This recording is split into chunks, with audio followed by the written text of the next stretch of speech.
आता बातमी आहे उष्णतेच्या लाटेची। उत्तर आणि मध्य भारतात उन्हाचा कडाका चांगलाच वाढलाय। अशातच विदर्भात आजपासून नवतपाला सुरुवात होणारे नवतप म्हणजे उन्हाळ्यातील सर्वाधिक उष्ण 9 दिवस। यावेळेस नवतप 25 मे पासून 2 जुलै पर्यंत असणार आहे। या 9 दिवसात उष्णतेची लाट, प्रखर सूर्यकिरणे आणि तापमानात मोठी वाढ होतीये। गेल्या 15 दिवसांपासून विदर्भात तीव्र उष्णता आहे, त्यामुळे 2 जून पर्यंत असणाऱ्या या नवतपात विदर्भाचं तापमान आणखी किती वाढणार याची नागरिकांना भीती वाटू लागलेली आहे। तर गोंदिया जिल्ह्याला हवामान विभागानं आज उष्णतेचा येलो अलर्ट दिलाय आणि त्यामुळे नागरिकांनी दुपारच्या वेळेला गरज नसताना घराबाहेर पडू नका असं आवाहन प्रशासनानं केलंय।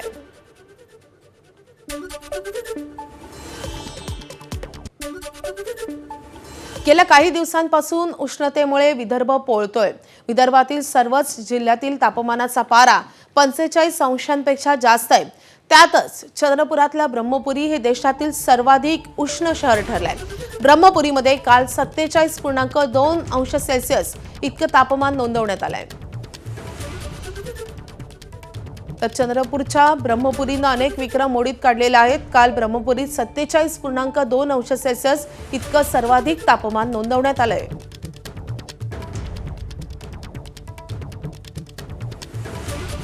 तर या वाढत्या उष्णतेमागे समुद्राच्या तापमानात होत असलेली वाढ हे मुख्य कारण असल्याचं ज्येष्ठ पर्यावरण तज्ज्ञ आणि शास्त्रज्ञ डॉक्टर सुभाष टाले यांनी म्हटलंय। तसंच वेळेत उपाययोजना न झाल्यास भविष्यात गंभीर दुष्काळाचा सामना करावा लागू शकतो अशी भीती त्यांनी व्यक्त केली आहे। त्यांच्याशी बातचीत केलेली आहे आमच्या प्रतिनिधींनी, आपण पाहूया।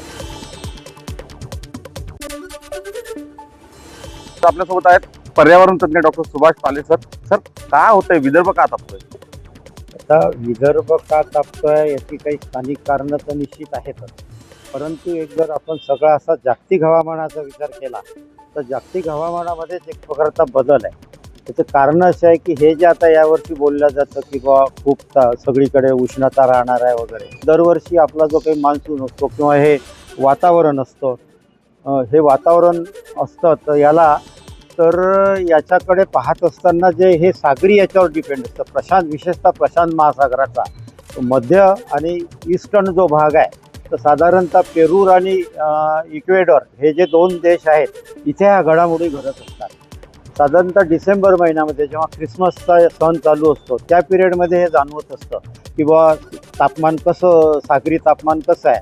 पण आता असं बोललं जात आहे किंवा असं लक्षात येत आहे की गेल्या 100 वर्षामध्ये हे वर्ष सागरी तापमानाचं सगळ्यात जास्त तापमान असलेलं वर्ष आहे आणि त्याचे परिणाम आहे। धोका जो आहे पुढच्या काळात अधिक वाढणार आहे का, मग तापमान अधिक वाढणार आहे का?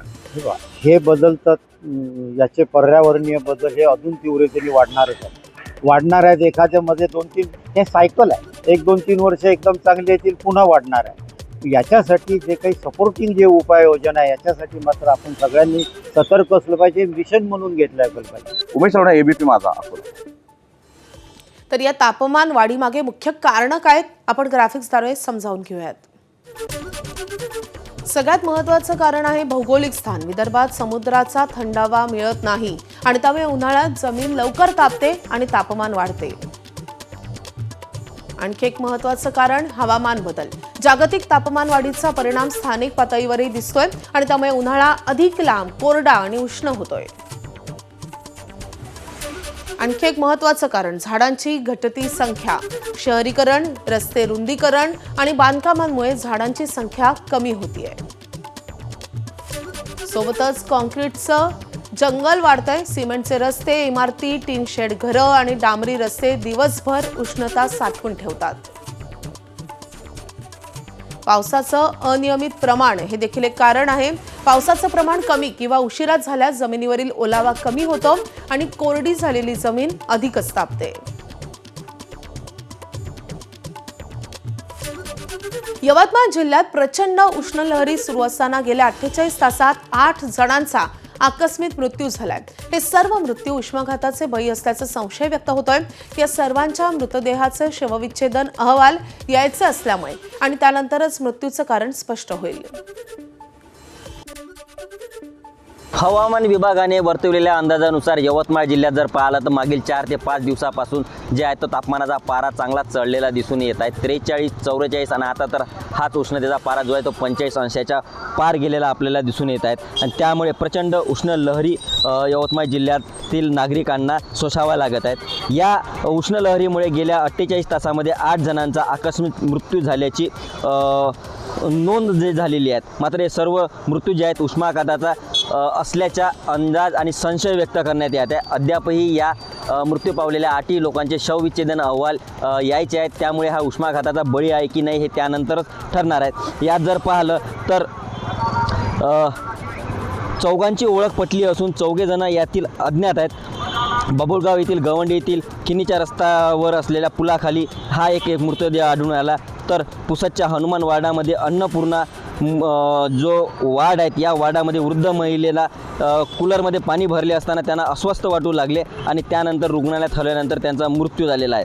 तर दिग्रसमध्ये काल 3 जणांचा उष्माघाताने बळी झाला आहे. पुसदमध्ये सुद्धा झालेला आहे आणि त्यामुळे यवतमाळच्या बाबुळगाव आणि अकोला बाजार अशा या ठिकाणी जर पाहिलं तर 8 जणांचा उष्माघाताने बळी झाल्याचा संशय आणि अंदाज व्यक्त करण्यात येत आहेत. आणि म्हणूनच जर पाहिलं तर यवतमाळ जिल्ह्याचं तापमान जे आहे ते प्रचंड वाढत आहे आणि त्यामुळे नागरिकांनी काळजी घ्यावी असं आवाहन जिल्हा प्रशासनाच्या वतीने करण्यात येत आहेत. निलेश फाळके, ABP माझा, यवतमाळ. नागपूर शहरासह जिल्ह्यात 5 बेवारस मृतदेह आढळलेत. उष्माघातानं त्यांचा मृत्यू झाल्याचा संशय व्यक्त होत आहे. शासकीय वैद्यकीय महाविद्यालय, मानकापूर स्टेडियम, भांडेवाडी, सावनेर आणि केळवद या परिसरात हे मृतदेह आढळले आहेत. सध्या राज्यात एकीकडे डिझेलच्या तुटवड्यामुळे पेट्रोल पंपांवर शेतकऱ्यांच्या रांगा पाहायला मिळतात, पण दुसरीकडे भंडाऱ्याच्या मोहाडीमध्ये नागरिकांच्या पाण्यासाठी रांगा आणि गर्दी पाहायला मिळते. भंडाऱ्याच्या मोहाडी नगरमध्ये पंचायतीचे जलस्रोत पूर्णपणे आटल्यामुळे संपूर्ण शहरावर जलसंकट उभं ठाकलंय. परिस्थिती इतकी भीषण आहे की मोहाडीवासियांना पाण्यासाठी चक्क रात्र जागून काढावी लागते. मोहाडी शहराला चूलबंद नदीतून पाण्याचा पुरवठा होतोय, मात्र नदीच कोरडी ठाक पडल्यामुळे जलस्रोत आटलेत आणि त्यामुळे मोहाडीतील प्रत्येक प्रभागात पाण्यासाठी झुंबड उडते. या भीषण संकटात मोहाडीवासियांसाठी भूषण गभणे हा जलदूत बनून धावून आलेला आहे. भूषण गभणे यांनी स्वतःच्या खर्चानं दररोज 10 ते 15 पाण्याचे टँकर मोफत वाटण्यास सुरुवात केली आहे.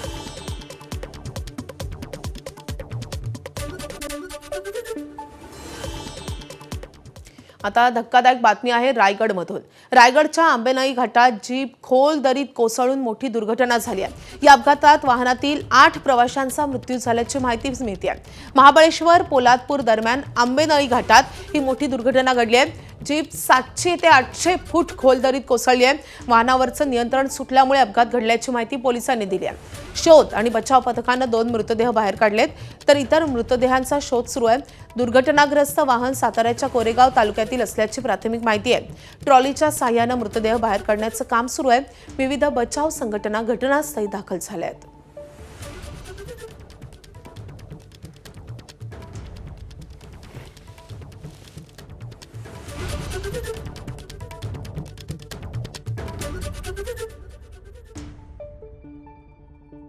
सातारा आसगाव म्हणून साताऱ्यामध्ये गाव आहे, तालुका सातारा, जिल्हा सातारा.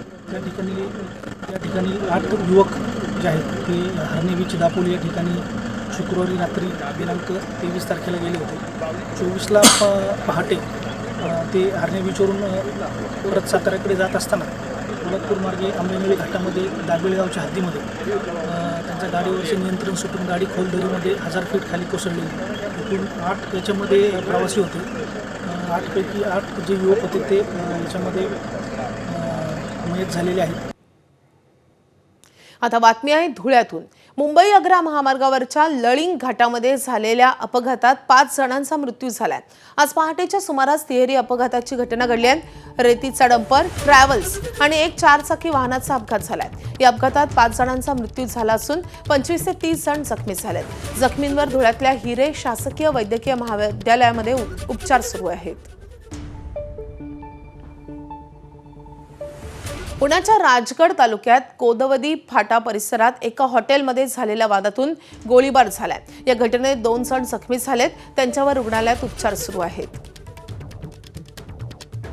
तर पुण्यामधून ही ब्रेकिंग येते. पुण्यामध्ये राजगड तालुक्यात एका हॉटेलमध्ये एका वादातून गोळीबार झाल्याचं समोर येत आहे. या घटनेत 2 जण जखमी झाल्याचं समजतंय. आपले प्रतिनिधी मिकी घई आपल्या सोबत आहेत. मिकी, हा गोळीबार नेमका का करण्यात आलाय? माधवी, जर आपण बघितलं तर राजगड तालुक्यातील या हॉटेलमध्ये त्या पद्धतीने हे सगळे लोक तिथं बसून जेवत होती. त्यानंतर त्या ठिकाणी काही किरकोळ वाद होता, किंबहुना त्यांचा एक जुना देखील वाद होता. त्या ठिकाणी 3 ते 4 जण आली आणि त्यांनी वाद एवढा त्यांचा वाढला की थेट त्यांच्याकडे असलेले जे पिस्टल्स आहेत त्यांनी काढले आणि तिथं त्या ठिकाणी फायरिंग सुरू केली. त्यामध्ये त्या ठिकाणी 2 जण त्यांच्याबरोबर हा वाद झालेला होता, ते गंभीररित्या जखमी झालेले आहेत आणि ज्यांनी फायरिंग केलेली आहे ते 3 ते 4 जण तिथून पळून गेलेली आहेत. मात्र अचानक हॉटेलमध्ये जेवत असताना अनेक लोक तिथं होती आणि वाद झाला आणि थेट फायरिंग केली. अशा पद्धतीने हा धक्कादायक सगळा प्रकार त्या ठिकाणी घडलेला आहे. जे आरोपी आहेत ते तिथून फरार झालेले आहेत. अजून देखील पोलिसांनी या आरोपींना अटक करू शकलेली नाहीये. मात्र या परिसरात सध्या दहशतीचं वातावरण आहे, भीतीचं वातावरण आहे. किरकोळ वाद झाले तरी सुद्धा लोक या तालुक्यात जिल्ह्यामध्ये पुणे जिल्ह्यात कोयता किंबहुना पिस्टल काढतात थेट, आणि हे सगळं येतं तरी कुठून असा देखील सवाल सर्वसामान्य व्यापारी नागरिक या ठिकाणी करतायत. आणि त्यामुळं किरकोळ वाद देखील अशा पद्धतीने विकोपाला जाताना दिसत आहेत आणि त्यामुळं भीतीदायक वातावरण सध्या या सगळ्या परिसरात दिसतोय. मिकी, या संदर्भात अपडेट घेत राहू. सध्या धन्यवाद या माहितीसाठी. आता पुण्यातून आणखी एक महत्त्वाची बातमी. पुणे विमानतळावर आता परदेशातून येणाऱ्या प्रवाशांची तपासणी होणार आहे. पुणे विमानतळावर प्रवाशांची इबोला चाचणी केली जाणार आहे. आतापर्यंत विमानतळावर केलेल्या तपासणीमध्ये इबोलाचा रुग्ण आढळला नसल्याची माहिती आहे. दुबई आणि बँकॉकमधून येणाऱ्या प्रवाशांची तपासणी केली जाणार आहे. जागतिक आरोग्य संघटनेनं इबोला साथीला आंतरराष्ट्रीय आणीबाणी घोषित केली आहे. या पार्श्वभूमीवर पुणे विमानतळावर प्रतिबंधात्मक उपाययोजना करण्यात येत आहेत.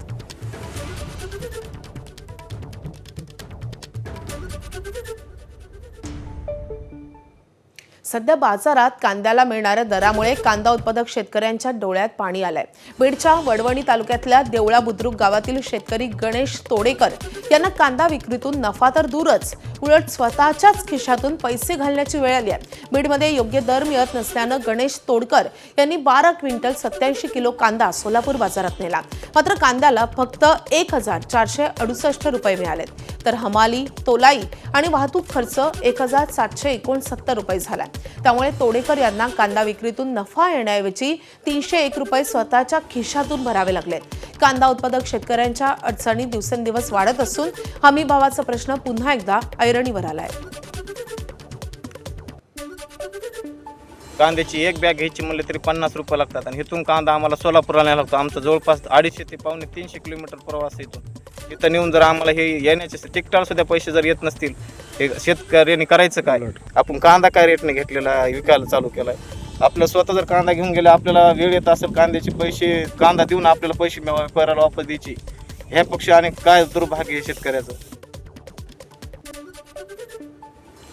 दरम्यान कांदा उत्पादक शेतकऱ्यांसाठी रोहित पवार उद्या नाशिकमध्ये मोर्चा काढणार आहेत. कांदा उत्पादकांचा आवाज दिल्लीपर्यंत पोहोचवण्यासाठी उद्या सकाळी 9 वाजता नाशिकच्या चांदवड चौफुली येथे शेतकरी मोर्चाचं आयोजन करण्यात आलंय. कांदा उत्पादक शेतकऱ्यांना मोर्चात सहभागी होण्याचं आवाहन रोहित पवारांनी केलंय.